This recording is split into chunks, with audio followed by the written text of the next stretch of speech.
ನಮಸ್ಕಾರ ವೀಕ್ಷಕರೇ, ವಿವಾ ನ್ಯೂಸ್ಗೆ ಸ್ವಾಗತ. ಇದು ಸುದ್ದಿಗಳ ಡಬ್ಬಿ. ಜೂನ್ 27ಕ್ಕೆ ತಿಮ್ಮನ ಮೊಟ್ಟೆಗಳು ರಿಲೀಸ್. ಇದೇನಿದು ಅಂತೀರಾ? ಇಲ್ಲಿದೆ ನೋಡಿ ಫುಲ್ ಡೀಟೇಲ್ಸ್. ರಕ್ಷಿತ್ ತೀರ್ಥಹಳ್ಳಿಯವರ ಬರವಣಿಗೆ ಮತ್ತು ನಿರ್ದೇಶನದಲ್ಲಿ ಮೂಡಿಬರುತ್ತಿರುವ ತಿಮ್ಮನ ಮೊಟ್ಟೆಗಳು ಸಿನಿಮಾದ ಬಿಡುಗಡೆ ದಿನಾಂಕ ನಿಗದಿಯಾಗಿದ್ದು, ಇದೇ ಜೂನ್ 27ಕ್ಕೆ ತೆರೆ ಕಾಣುತ್ತಿದೆ.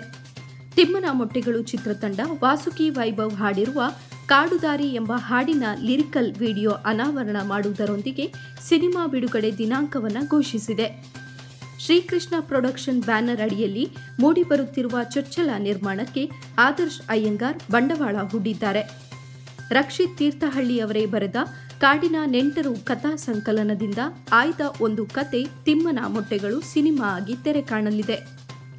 ಅಮೆರಿಕದ ಡಲ್ಲಾಸ್ನಲ್ಲಿ ಪ್ರೀಮಿಯರ್ ಶೋ ಮಾಡಿಕೊಂಡಿದ್ದ ಚಿತ್ರತಂಡಕ್ಕೆ ಉತ್ತಮ ಅಭಿಪ್ರಾಯಗಳು ಬಂದಿದ್ದವು.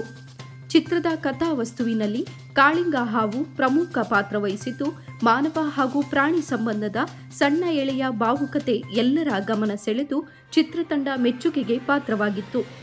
ಇದಕ್ಕೂ ಮುನ್ನ ಕೋಲ್ಕತ್ತಾ ಅಂತಾರಾಷ್ಟ್ರೀಯ ಚಲನಚಿತ್ರೋತ್ಸವದಲ್ಲಿ ಪ್ರದರ್ಶನಗೊಂಡಿತ್ತು. ಜೊತೆಗೆ ದೆಹಲಿಯಲ್ಲಿ ನಡೆದ ದಾದಾ ಸಾಹೇಬ್ ಫಾಲ್ಕೆ ಚಲನಚಿತ್ರೋತ್ಸವದಲ್ಲಿ ಸ್ಪೆಷಲ್ ಜೂರಿ ಮೆನ್ಷನ್ ಅವಾರ್ಡ್ ಕೂಡ ಪಡೆದಿತ್ತು. ಪ್ರಕೃತಿ ಮತ್ತು ಮನುಷ್ಯನ ನಡುವಿನ ಸೂಕ್ಷ್ಮ ಸಂವೇದನೆಗಳನ್ನೊಳಗೊಂಡ ಈ ಚಿತ್ರದಲ್ಲಿ ಕೇಶವ್ ಗುತ್ತಳಿಕೆ, ಸುಚೇಂದ್ರ ಪ್ರಸಾದ್, ಆಶಿಕಾ ಸೋಮಶೇಖರ್, ಶೃಂಗೇರಿ ರಾಮಣ್ಣ, ಪ್ರಗತಿ ಪ್ರಭು, ರಘು ರಾಮನಕೊಪ್ಪ, ಮಾಸ್ಟರ್ ಹರ್ಷ, ವಿನಯ್ ಕಣಿವೆ, ಪೃಥ್ವಿರಾಜ್ ಕೊಪ್ಪ, ಪ್ರಾಣೇಶ್ ಕೂಳಗದ್ದೆ ಕಾಣಿಸಿಕೊಂಡಿದ್ದಾರೆ.